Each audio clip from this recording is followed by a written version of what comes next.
ভাগ্য বলে কিছু নেই, যা আছে তা হলো আপনার কর্মফল। এটা চিরন্তন সত্য কথা।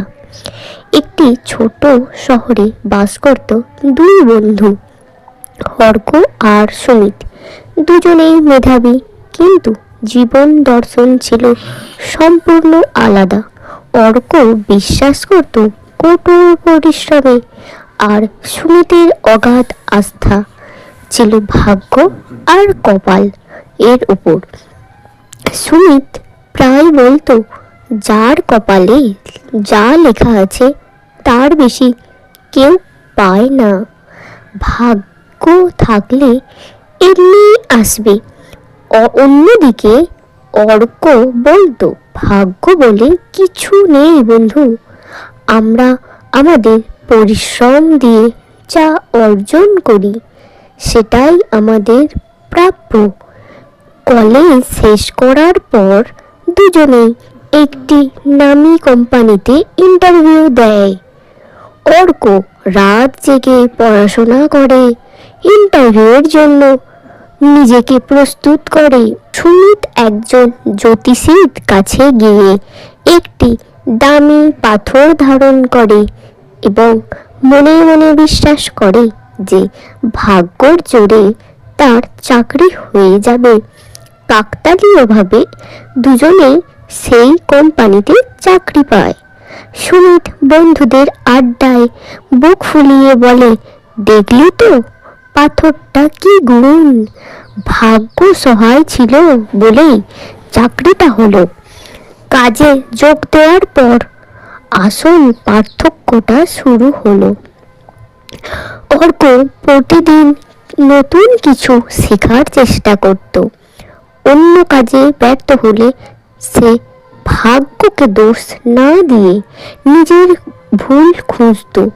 পরের বার আরো ভালো করবার চেষ্টা করত। সে বিশ্বাস করত আজকের পরিশ্রমী কালকের সাফল্যর ভিত্তি। অন্যদিকে সুমিতের কাজ করার ধরনে একটা আলসেমি ছিল। সে ভাবত, প্রমোশন যদি ভাগ্যে থাকে তবে এমনিতেই হবে, খেটে কি লাভ। অফিসের বড় কোনো প্রজেক্ট এলে সে এড়িয়ে চলত। এমনকি গুরুত্বপূর্ণ মিটিংয়ের প্রস্তুতি না নিয়ে সে ভাগ্যের উপর ভরসা করে বসে থাকত। 2 বছর পর কোম্পানিতে একজন বড় প্রমোশনের সুযোগ এলো। অর্ক তার অসাধারণ কর্মদক্ষতা এবং নিষ্ঠার জন্য সেই পদটি পেল, আর সুমিতকে সেই একই পদে রেখে দেওয়া হলো। শুধু তাই নয়, অবহেলার কারণে সুমিতের উপর মহল বেশ ক্ষুব্ধ ছিল। সুযোগ হাতছাড়া হওয়ায় সুমিত ভেঙে পড়ে, আবার ভাগ্যকে দোষ দিতে শুরু করলো। সে অর্ককে বলল, তোর ভাগ্যটা সত্যি ভালো রে, এই অল্প বয়সে এত বড় পদ পেয়ে গেলি। অর্ক হাসলো এবং সুমিতের কাঁধে হাত রেখে শান্তভাবে বলল, সুমিত, ভাগ্য আমাকে এই চেয়ারে বসিয়ে দেয়নি। গত 2 বছর ধরে তুই যখন অফিসের পর বন্ধুদের সাথে আড্ডা দিয়েছিলিস, আমি তখন লাইব্রেরিতে বসে নতুন টেকনোলজি শিখেছি। তুই যখন হয়ে যাবে বলে প্রজেক্ট ফেলে রেখেছিস, আমি তখন একাই কাজগুলো শেষ করেছি। তুই যাকে ভাগ্য বলেছিস সেটা আসলে আমার গত 730 দিনের নিরবিচ্ছিন্ন কর্মফল।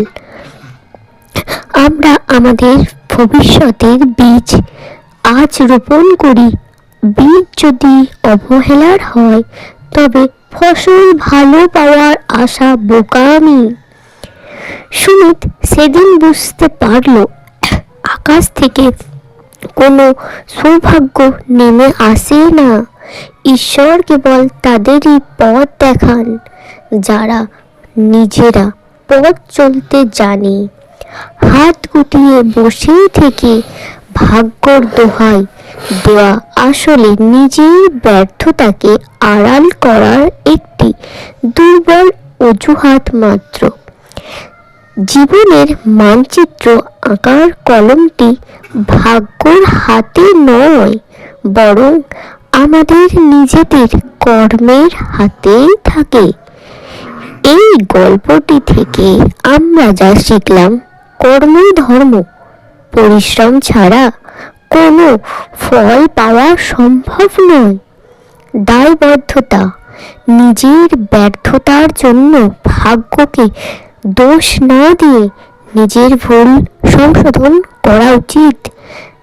ধারাবাহিকতা, ছোট ছোট প্রতিদিনের কাজই ভবিষ্যতে বড় সাফল্যর জন্ম দেয়।